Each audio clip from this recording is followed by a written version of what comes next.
Kakampi ng bayan. Kasangga ng masa. Kapanalig ng batas at hustisya. Attorney Danny Con.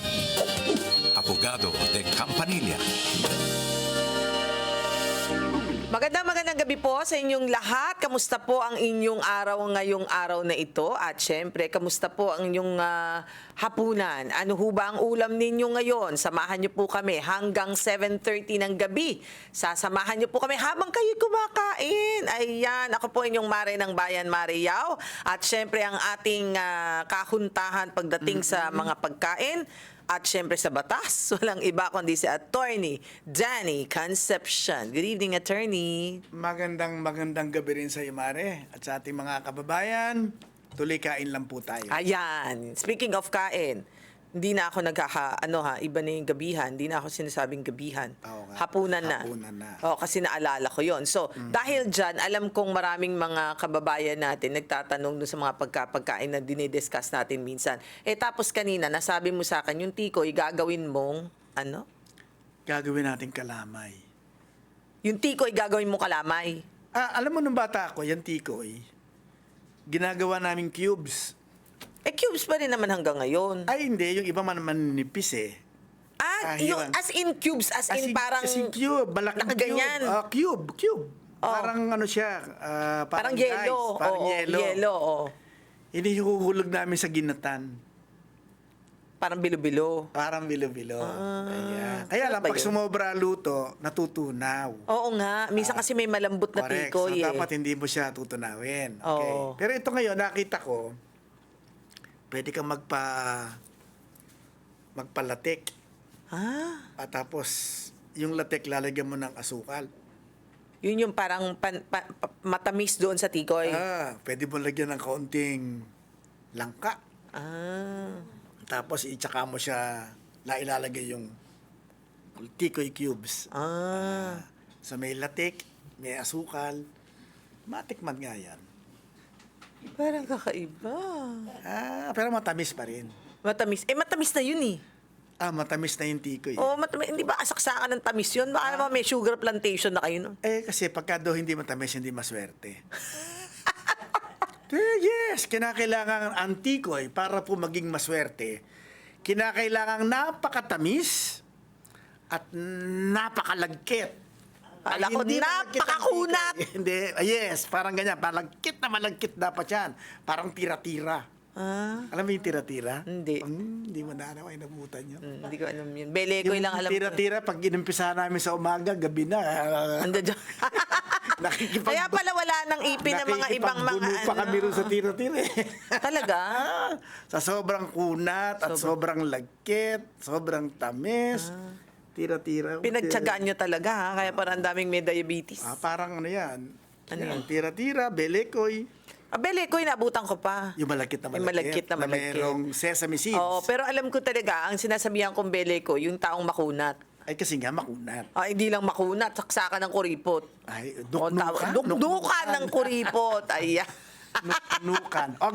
Eto na, number. Kapag ka-Globe, 0954-310-0331 at kung Smart, 0961-770-8807. Lahat ng mga hindi kuripot, Opo. dahil kami dito, hindi naman kami kuripot sa pagbibigay ng advice. Text lang kayo. Text at Hindi tawag ba mo kayo. namin Tawag masagot, dito. hindi ba namin masagot ngayon, ipipila namin. Yan. Hindi kami pipila. belekoy at hindi kami makunat sa pagbibigay ng payo. Ayan. Maski 3 kilometro na pila rito, at pila pa rin kayo. Pila pa rin. At masasagot kayo pa isa-isa, ha? Si Direk, galit na galit. Bakit? Napakahaba daw ng pila sa Skyway, pababa ng, Ng Quezon Ave. Ng Quezon Ave. Dapat igawa nila ng solusyon yan. Gagawa ulit ng another lane, ganon. Pababa. Baka dapat Special. 2 lanes na dapat yung pababa. Ganun talaga, alam na. Aba, kawawa naman. Tumaas ang blood pressure. Ay, tumaas. 300. My Dahil God. doon Dahil kasi doon. nai-stress nai-stress. Stress na gusto. Ay, nako. Sige. Mag-relax ka lang direct. Direct lam na you, ha? Relax lang. Okay, eto na si Camille. Siya ay from Laguna, 32 years old. Ang sabi ni Camille, may tinitingnan kaming 400 square meters na residential lot sa Batangas na nagkakahalaga ng 1.2 million at ang titulo at tax declaration ay nakapangalan sa dating may-ari. So, dating may-ari. So, Ayon sa yung agent, may-ari ngayon, hindi yon yung Hindi sa nakasulat. kanya nakapangalan. Oo. Ayon sa agent, nabili raw ito ng bagong buyer pero hindi pa na ipapatransfer ang titulo dahil magastos. Baka itong Belekoy. nabili na raw ito ng bagong owner. Oo, ayan. Belekoy, Kasi ayaw ng gastos Sila eh. yung buyer eh. Ayaw ng gastos. Okay. Ngayon, kung sakali ay sa amin na raw nila idederecho ang pangalan. Okay. May ipinakitang SPA para maibenta ang property pero hinihintay pa namin ang deed of sale. Normal lang po ba sa real estate practice o dapat ba kaming mag-ingat? Ako dapat mag-ingat. Paano sila dapat mag-ingat, attorney? Ang talagang titignan po natin dyan, una, kung yung bang titulong hawak nila ay tunay. Paano mo malalaman na ito ay tunay? Dadalhin po ninyo sa Register of Deeds. Kung yan po Batangas, most likely, it's either Batangas City or Province of Batangas. Okay. So ipapakita nila yang kanilang titulo. Titulo. Oo. Maaari, kasi baka hindi naman bibitawan ng seller yung original. Maski po yung Xerox. Xerox pwede. Makikita natin kung tunay ba. So in short, sabi mo, uy, pera naman ng Pwede, tingin ng Xerox copy. Xerox copy, Xerox ko nga. Tapos pupunta siya ngayon sa doon sa okay. deed of sale.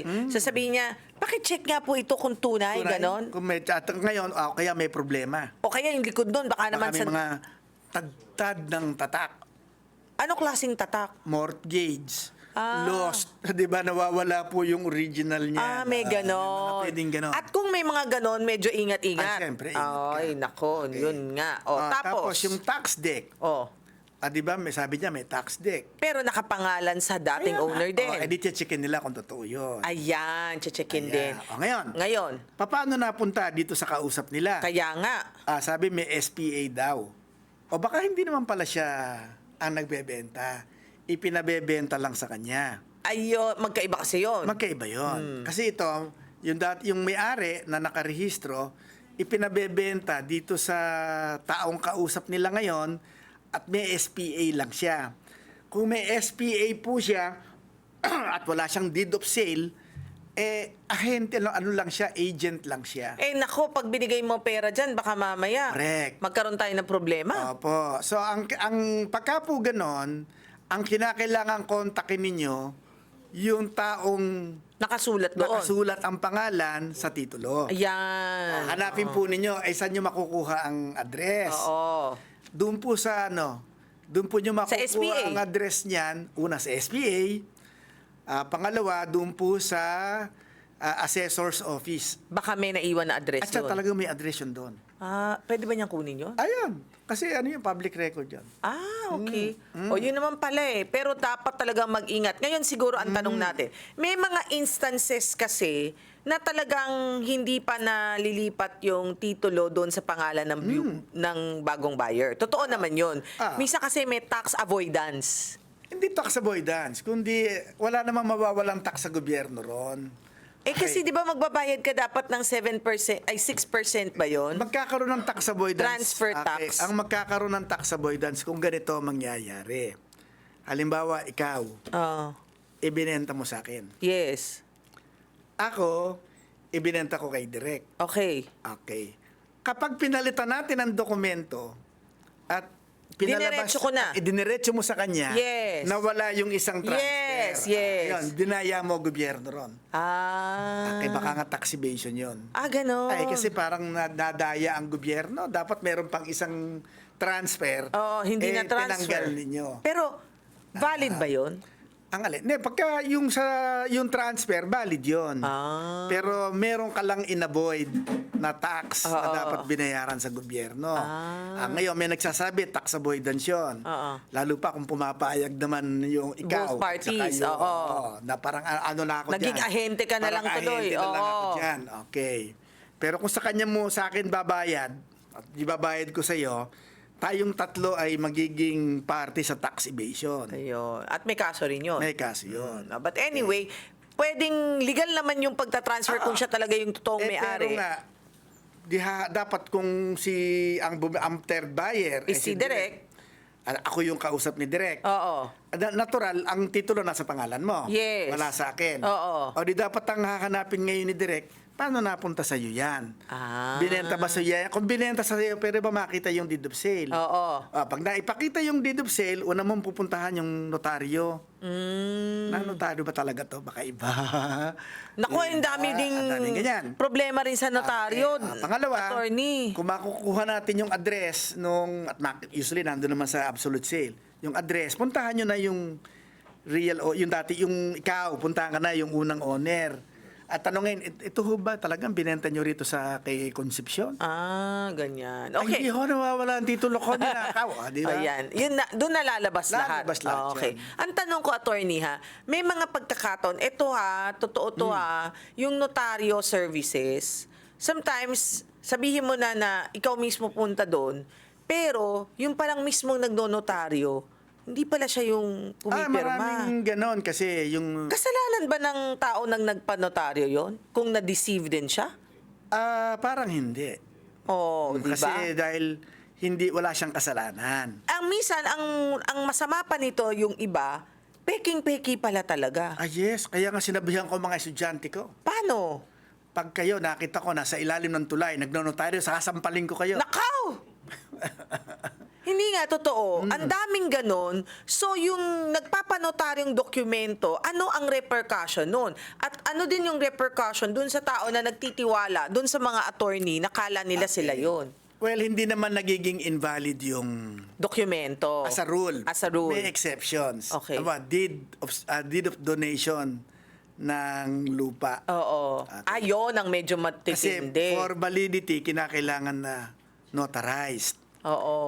Kung invalid yung notarization dahil hindi naman pala notaryo publiko, yung nagnotaryo, may nagsasabi na hindi na invalid yung deed of donation. Okay. But some other documents, it Ay, doesn't mean to say that it's not real. Ang hindi lang valid yung notarization. Oo. Pwede namang ipanotaryo.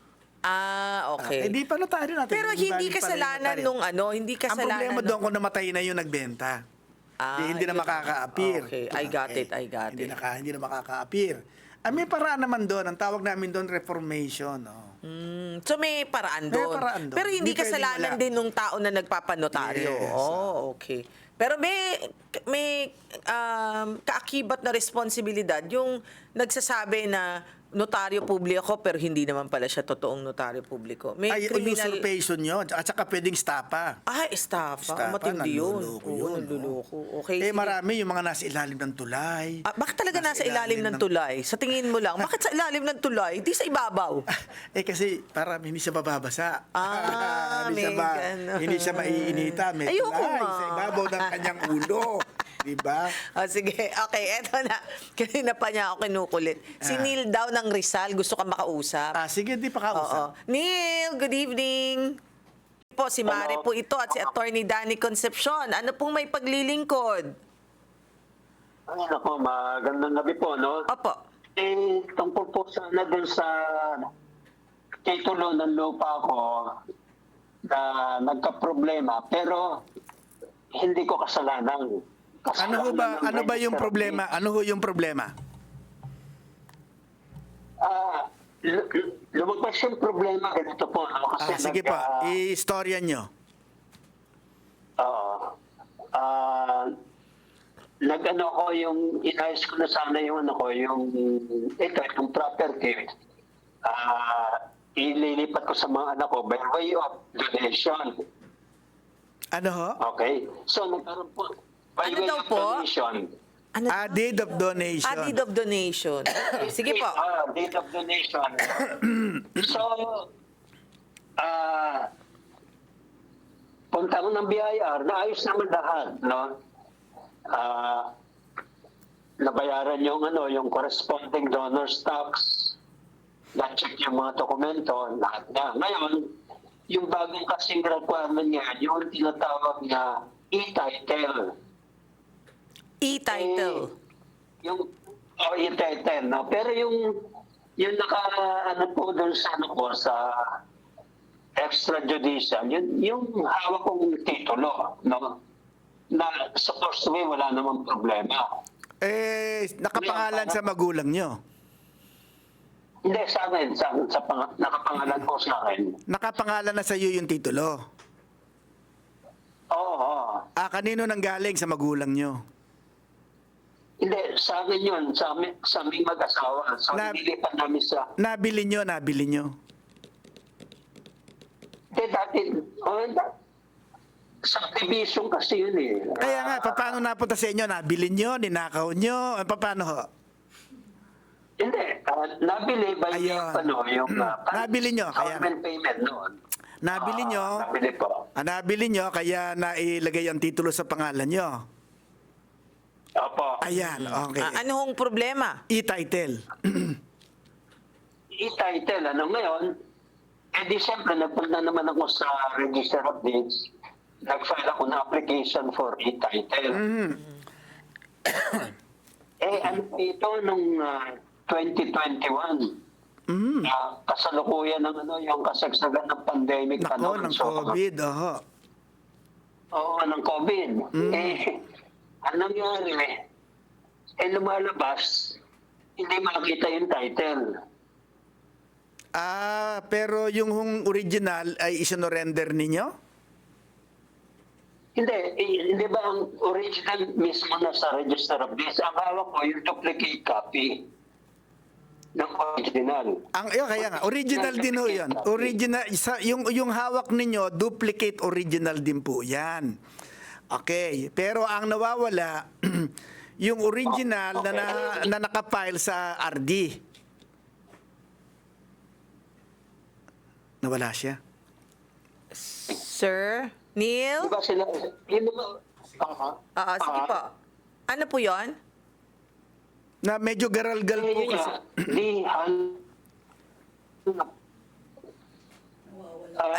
Nawawala. Yun yung Meron ho ba kayo maganda-gandang signal, Neil? Baka po pwede kayo pumunta sa isang mas magandang may signal para ho dire-diretso tayo. Masama ang signal minsan sa Rizal. Oo. Nawala na. Try niya ulit. Tawagan niyo ha para meron tayong continue. Hello? Ayan. So, ang ibig yung sabihin, may hawak ho kayong e-title. Wala. Ang hawak-hawak ninyo, duplicate original. Oh. Nag-apply kayo para... original. Duplicate original yung hawak nyo. Huwag nyo bibitawan yan. Ngayon, nag-apply kayo na magkaroon kayo ng e-title. Pero hindi nila nagawa dahil wala pala silang record, wala silang kopya ng original. Bakit nangyayari yun? Dali mo na, patanungin muna natin sa kanya. Nawawala nga Nawawala doon sa... yung original. Okay, nawala yung original sa kanilang... Doon ho sa kasi, tatlong kopya yan yung Okay. titulo. Yung isa ay nandun sa Register of Deeds, yung isa nasa LRA, yung isa nandun sa may-ari. Tatlong kopya yan.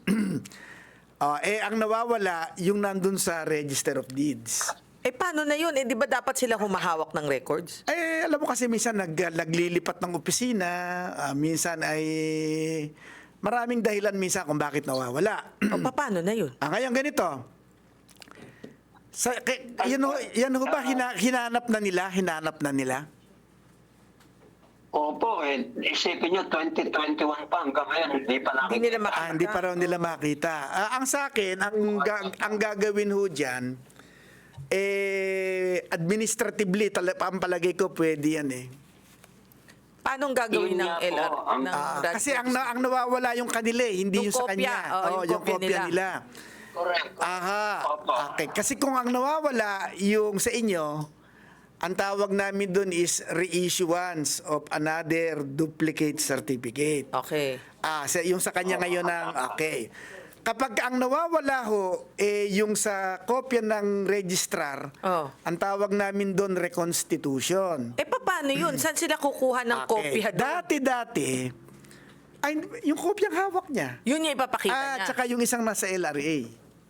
Yun yung kaya nga ipagko-compare nila. tatlo yung kopya nun. Ba't di na lang siya kumuha sa LRA? Hindi ba pwede? Kaya pwede ho kayo siguro na dati-dati kasi sa court lang yan eh. Okay. Halimbawa, yun nangyari sa Quezon City.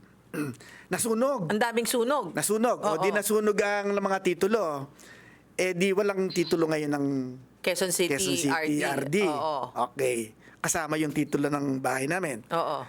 Di pinag-submit kami ngayon ng kopya ng Okay. aming mga hawak-hawak na original. Na title. Ang tawag nila doon, reconstitution. Okay. Okay, i-reconstitute nila. Dati-dati, ang reconstitution, sa court. Mm. Pero ngayon, pwede na raw yata yung administrative, lalo pa kung isa lang naman yung nawawala dun sa So kasalanan nung mga nasa RD Natural, yun. hindi mo kasalanan yon kasi hindi nga nawala yun sa'yo eh. O di dapat sila na ngayon ang gumawa ng paraan para mapabilis yun. Correct. At sila na rin ang gumawa ng paraan. Sila kumuha na sa LRA kung kinakailangan. Tama Pero ba? magpapile kayo ng parang administrative reconstitution. So, susulat siya ng letter? Kailangan na ng abogado o ano? Hindi naman. Hindi, pwedeng sila na lang. Alam ko, punta kayo sa LRA. Doon kung saan naka-register yung Hindi, si RD lupa yun. niya. RD. RD. Taka kayo sa LRA, patulong kayo ron. Ayun. Kasi sa LRA, meron dun ho silang kopya rin, ha? Okay. Okay po? Ganito po. Pwede pa magdagdag? Sige po. Sige ho. Hindi, ganito po, no? Yung sa LRA, actually, napunta na po ako, no? Pero lumalabas, walang kopya ang LRA. Ako wala rin kopya. Ibig sabihin, wala pa sa kanila yung original. Hindi pa na ita-transmit ng RD sa LRA. Ang isa pa pong masakit. At Pero isa pa pong medyo magulo dito. Yung titulong hawak ko mismo, may kaparehong titulo, same title number, pero ibang pangalan. Ouch! Double titling. Double tie. Oh my God. Paano malalaman kung kanino? Hindi lang Hindi pala. simple to. Dapat to kasi ang tawag nyo sa amin, huwag nyo simulan sa e-title. Ang talagang problema nyo, doble ang titulo. Paano kanino-kanino ngayon? Ang isa sa mga pinaghihinalaan kong nangyari dyan, yung subdivision, 2 beses nilang binenta yan. Ouch! Oh my gosh. Yung isang titulo na may ibang pangalan ho ba ay nakaregister sa kanila, nakita? Opo, nakita naman. At binigyan panig din ganyan. ako ng kopya. Hindi ho. Pero yung titulo na kapareho ninyo na nasa ibang tao, may kopya dun sa Register of Deeds. Yun ang merong kopya sa Register of Ayan. Deeds. Ayan. Ang tingin ko ho ito, Yung sa akin ang wala. ayan. In short, niloko po kayo. Ouch! At alam nyo, kaya nawawala yung kopya nyo. Kasi baka wala naman talagang kopya. Hindi, pero merong baka peke. Baka peke. Baka peke yung hawak-hawak niya na duplicate eh. Ganito po nangyari, no? Ewan ko kung familiar po kayo. Kasi dati, Ganito po sorry po Mang Neil. sige pa. Opo. Mang Neil, Sige po. medyo wala na ho kasi tayong oras. Susubukan ho namin kayong tawagan ulit sa susunod na episode natin. Okay lang ho ba yun? Tatawagan ho namin kayo ulit. Okay lang po ba? Mga kailan po yun? Antabayanan nyo lang po. Tatawagan namin kayo ulit. Okay? Sige po. Sige Oo. po. Wala po. Wag ho kayo mag-alala. Sasagutin natin ng buo yung inyong katanungan. Okay po? Sige po. Sige po. Okay. Naku, pasensya na ho kayo at wala tayong oras. Get in touch siya for the next episode na lang natin, ha? Okay. Yun ang unahin natin. Okay. Sige po, Mang Neil, babalikan namin kayo. Naku, pasensya na po kayo at wala tayong oras. Maraming salamat po sa inyong pagsama sa amin. Ako po inyong Mare ng Bayan, Mare Yao. Of course, I'd like to say to Papa Jimmy, Mama Training, and Babe Marshall Angelico Castro, good evening! Nay. Bakit ganun? Nati Concepcion. Nati Concepcion, Nanay Nanonood Nati. Magandang gabi po. Attorney Danicon po. Okay, bye everyone! Susunod po nating episode.